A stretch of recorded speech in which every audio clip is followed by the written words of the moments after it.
আসসালামু আলাইকুম। সকালে ঘুম থেকে উঠে চলে আসছি মেয়ের টিফিন গুছিয়ে দিলাম, দেন পানি, মামপট আর বাচ্চাকে আবার ঘুম থেকে উঠানো ট্রাই করতেছি। যদিও মেয়েরা সকালে বাচ্চাকে ঘুম থেকে উঠানো খুবই কষ্ট। এ ফাঁকে বাচ্চাকে রেডি করে বেডশিটগুলো গুছিয়ে নিচ্ছি। সকাল থেকেই শুরু হয় আমার জীবনের একটা যুদ্ধের পার্ট।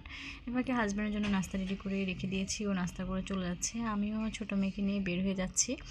আপনার ভিডিওতে দেখে বুঝতে পারবেন আমার মেয়ে নিজের জুতো নিজে পলিশ করতেছে। আমি ফার্স্ট টাইম করে দিতাম, এখন সে নিজে নিজে করে। মাশাআল্লাহ, বাচ্চাদেরকে যেভাবে শেখাবেন ওভাবেই বাচ্চারা অভ্যস্ত হয়ে যাবে।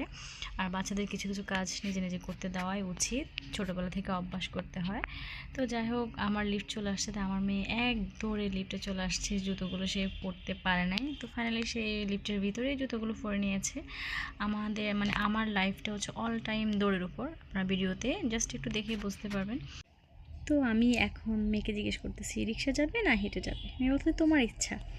আসলে মাঝে মধ্যে একটু হাঁটতে হয়। মেয়েকে বুঝালাম যে সকালে হেঁটে গেলে আমাদের এক্সারসাইজ হবে, দেন শরীর মন দুটোই ভালো থাকবে। তো হাঁটতে হাঁটতে মা মেয়ে চলে আসছি আমরা স্কুলের গেটে। মেয়েকে গেটে ঢুকিয়ে দিয়ে আল্লাহ হাফেজ বাই বাই দিয়ে দিলাম। এ ফাঁকে স্কুলের সামনে কত সুন্দর সুন্দর সবজি, যারা মেয়েকে সকালে স্কুলে দিতে আসে তারা প্রয়োজন মতো সবজি কিনে নেয়। তো যাই হোক, আমি আমার প্রয়োজনীয় জিনিসগুলোই কিনে নিলাম।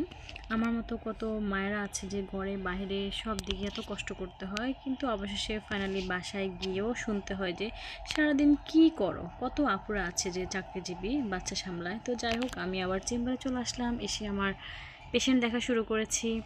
তো আমি ফার্স্ট টাইম একটা পেশেন্টের কাজ করতেছি। অনেক কিউট একটা পেশেন্ট ছিল, খুব সুন্দরভাবে আমাকে শান্তভাবে কাজ করতে দেয়। আমি পেশেন্টের দাঁতের লেন্থ নিলাম। সেকেন্ড টাইম একটা ভাইয়ার কাজ করতেছি। ওনার মুখের এক্সপ্রেশন দেখে বুঝতে পারছেন ভীষণ ভয় পাচ্ছে। তারপর ওনার দাঁতের অবস্থা দেখাচ্ছি এক্সরেতে। এত খারাপ অবস্থা যে কি করব, কোন দিক থেকে শুরু করব সেটাই ভেবে পাচ্ছি না। তো যাই হোক, আমি থার্ড টাইম আরেকটা পেশেন্ট দেখতেছিলাম। তো আমি ওনারও রুট লেন্থ নিচ্ছি। এটা আমাদের অ্যাপেক্স লোভিটর। দেন আমি অ্যান্ডোমোটরের সাহায্যে রুট ক্যানেল ড্রেসিং করতেছি। চাইলে আমরা একদিনও সিঙ্গেল ভিজিটে RCT কমপ্লিট করে দিতে পারি। তো যাই হোক, আমি এই কাজগুলো করে দেন আপনাদের সাথে আমার যে লাইফে সব কিছু শেয়ার করি, ভীষণ ভালো লাগে। যারা আমার ভিডিওটি ফেসবুক পেজ থেকে দেখছেন তারা আমাকে ফলো দিয়ে দিবেন। আল্লাহ হাফেজ, বাই বাই, টাটা।